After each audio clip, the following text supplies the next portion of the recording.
এরা এই কুমারী বাতির মুসলমান,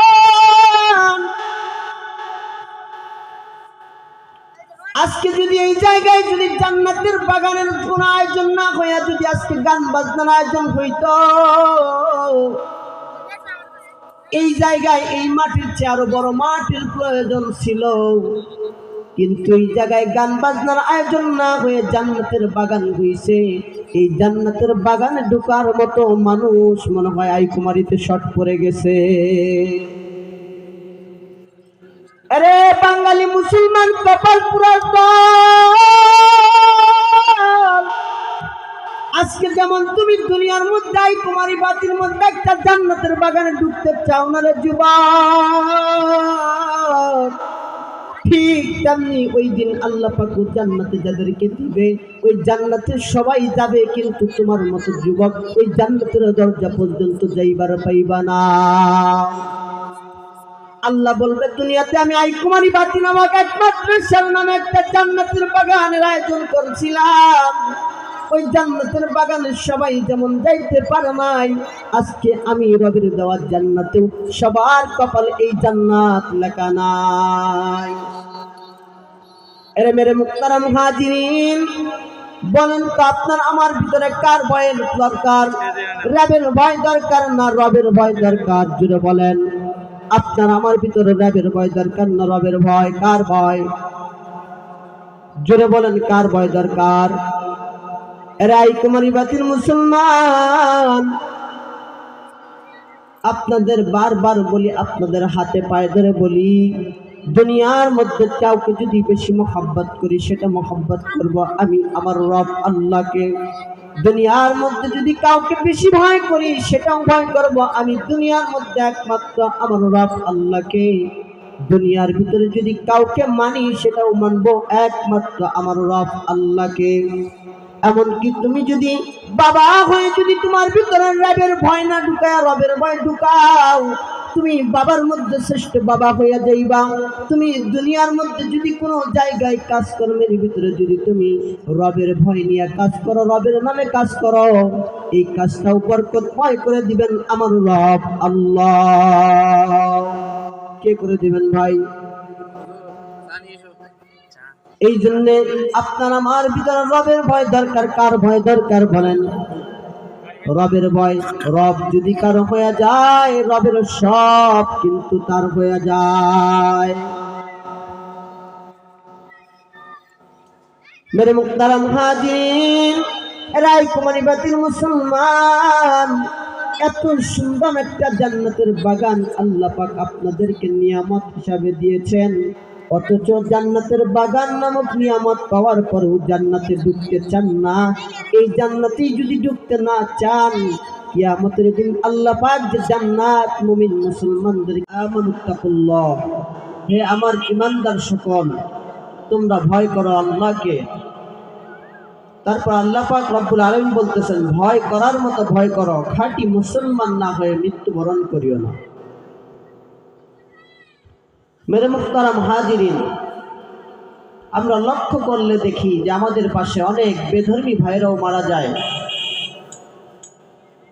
আমাদের জাতি ভাইরাও মারা যায়, কিন্তু আফসোসের বিষয় যে মৃত্যুবরণ করতেছে এরা খাঁটি মুসলমান হইতে পারছে কিনা। শুধু মানুষ মনে করে যে জন্মগতভাবেই যদি আমি মুসলমানের ঘরে জন্মগ্রহণ করি এতেই মনে হয় যে আমি কি মুসলমান হয়ে গেলাম।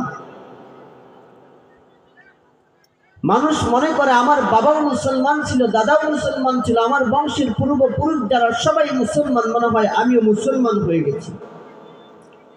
কিন্তু বর্তমান প্রেক্ষাপটে যা দেখা যায়, মুসলমানের ঘরে জন্মগ্রহণ করলেও তার কালচার থাকে বেধর্মীদের মতো, তার আচরণ ব্যবহারগুলোও থাকে বেধর্মীদের মতো, ইহুদি নাসারাদের মতো।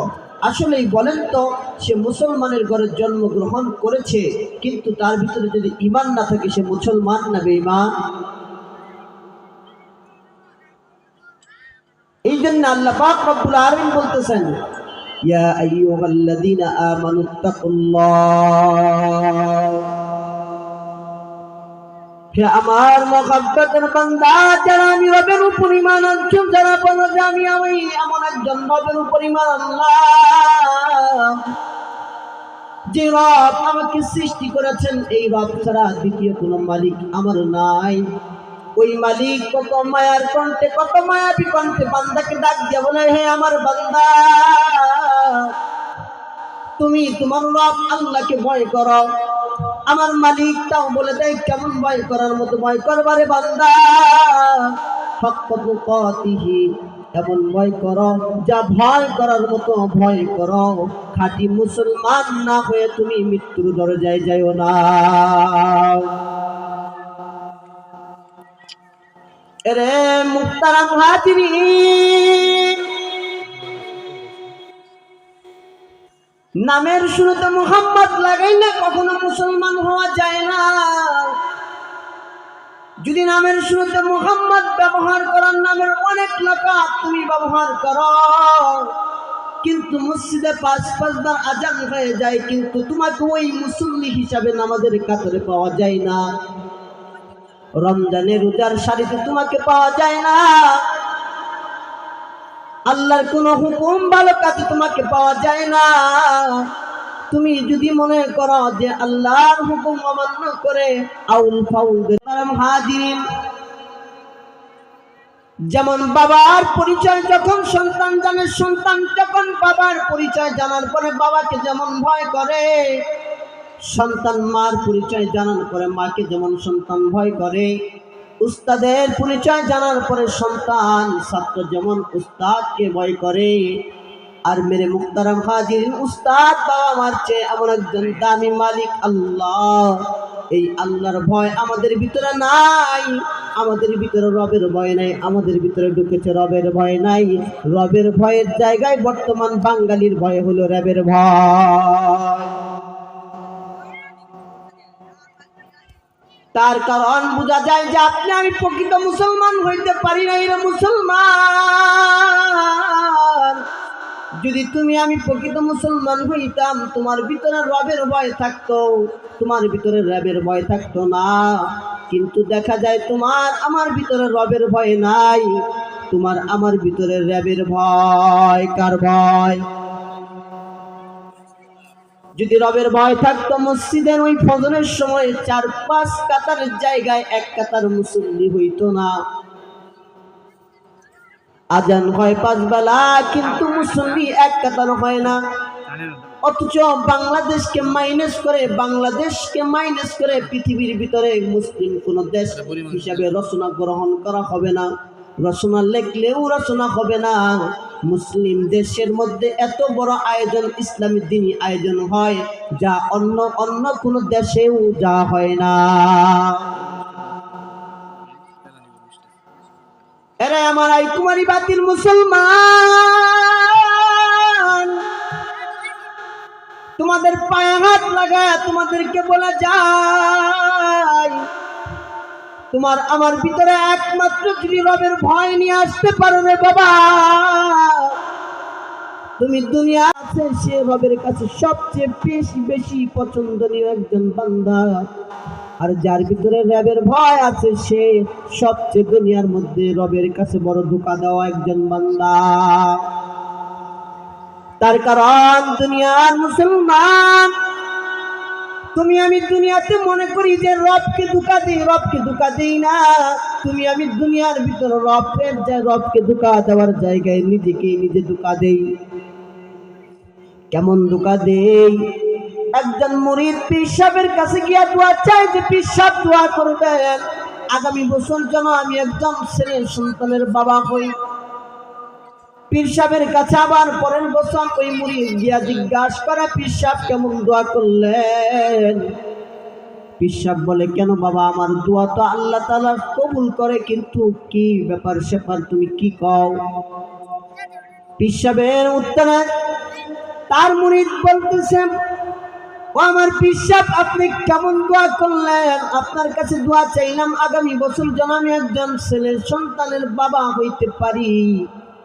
এখন পীর সাহেব জিজ্ঞাসা করতেছে, বাবা তুমি কি বিয়ে করছো নাকি? পীর সাহেবের কথার উত্তরে মুরিদ বলে, না, আমি তো আমার জীবনে বিয়েই করি নাই। আরে মুসলমান, বাঙালি মুসলমান এত চালাক, যারা রবের ভয় ভিতরে না রাইখা, রবের হুকুম না মাইনা এরা মনে করে যে মুসলমান। আর এই যুবক পীর সাহেবের কাছে দোয়া চাইছে কিন্তু বিবাহ করে নাই। পীর সাহেবের দোয়া নিয়া বিবাহ না করে যেমন সন্তানের বাবা হওয়া সম্ভব না, মুসলমান দাবি করে যদি ঈমান ভিতরে না থাকে, এই ঈমান ভিতরে না থাকলে এই মুসলমান দাবি করে কোনো লাভ নাই। এরা এই কুমারী বাতির মুসলমান,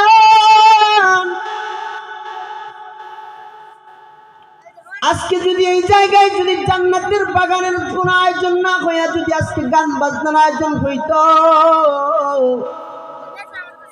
এই জায়গায় এই মাটির চেয়ে আরো বড় মাটির প্রয়োজন ছিল। কিন্তু এই জায়গায় গান বাজনার আয়োজন না হয়ে জান্নাতের বাগান হইছে। এই জান্নাতের বাগানে ঢোকার মতো মানুষ মনে হয় আই কুমারীতে শর্ট পড়ে গেছে।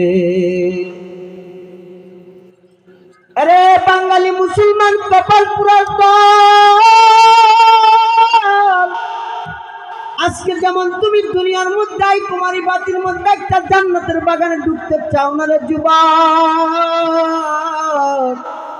ঠিক তেমনি ওই দিন আল্লাহ পাক জান্নাতে যাদেরকে দিবে ওই জান্নাতে সবাই যাবে, কিন্তু তোমার মতো যুবক ওই জান্নাতের দরজা পর্যন্ত যাইবার পাইবা না।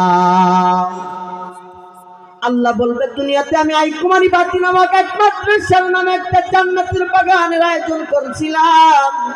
ওই জান্নাতের বাগানে সবাই যেমন যাইতে পারে নাই, আজকে আমি রবের দেওয়ার জান্নাতেও সবার কপালে এই জান্নাত লেখা নাই।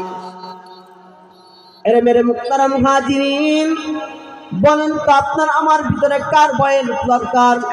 রবের ভয় দরকার না রবের ভয় দরকার? জুড়ে বলেন। আপনার আমার ভিতরে রবের ভয় দরকার না রবের ভয়? কার ভয়? জোরে বলেন, কার ভয় দরকার? এরা এই কুমারী বাতির মুসলমান, আপনাদের বারবার বলি, আপনাদের হাতে পায়ে ধরে বলি, দুনিয়ার মধ্যে কাউকে যদি বেশি মহব্বত করি সেটা মহব্বত করব আমি আমার রব আল্লাহকে। দুনিয়ার মধ্যে যদি কাউকে বেশি ভয় করি সেটাও ভয় করব আমি দুনিয়ার মধ্যে একমাত্র আমার রব আল্লাহকে। দুনিয়ার ভিতরে যদি কাউকে মানি সেটাও মানবো একমাত্র আমার রব আল্লাহকে।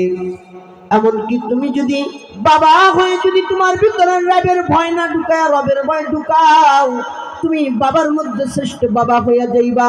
তুমি দুনিয়ার মধ্যে যদি কোনো জায়গায় কাজকর্মের ভিতরে যদি তুমি রবের ভয় নিয়ে কাজ করো, রবের নামে কাজ করো, এই কাজটাও বরকতময় করে দিবেন আমার রব আল্লাহ। কে করে দিবেন ভাই? এই জন্য আপনার আমার ভিতরে রবের ভয় দরকার। কার ভয় দরকার বলেন? রবের ভয়। রব যদি কারো হয়ে যায় রবের সব কিন্তু তার হয়ে যায়। মেরে মুহতারাম হাজির, রাই কুমারী বাতির মুসলমান, এত সুন্দর একটা জান্নাতের বাগান আল্লাহ পাক আপনাদেরকে নিয়ামত হিসাবে দিয়েছেন, অথচ জান্নাতের বাগান নামক নিয়ামত পাওয়ার পরেও জান্নাতে ঢুকতে চান না। এই জান্নাতেই যদি ঢুকতে না চান, কিয়ামতের দিন আল্লাহ পাক যে জান্নাত মুমিন মুসলমানদেরকে দিবেন, ওই জান্নাতে কি ঢোকার মতো সৌভাগ্যের কাতারে পড়বেন কি চিন্তা করে দেখেন।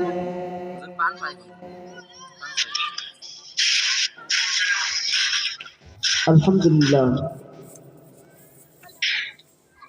আপনাদের সম্মুখে যে কথাগুলো বললাম আল্লাহ পাক সর্বপ্রথম আমি অদমকে মানার মতো তৌফিক দান করুক, এবং যে কথাগুলো মানার মতো আপনাকে আমাকে উভয়কে আল্লাহ পাক আমলে নিয়ে এসে আমল করার মতো তৌফিক দান করুক। ওয়া আখিরু দাওয়ানা আলহামদুলিল্লাহি রাব্বিল আলামিন।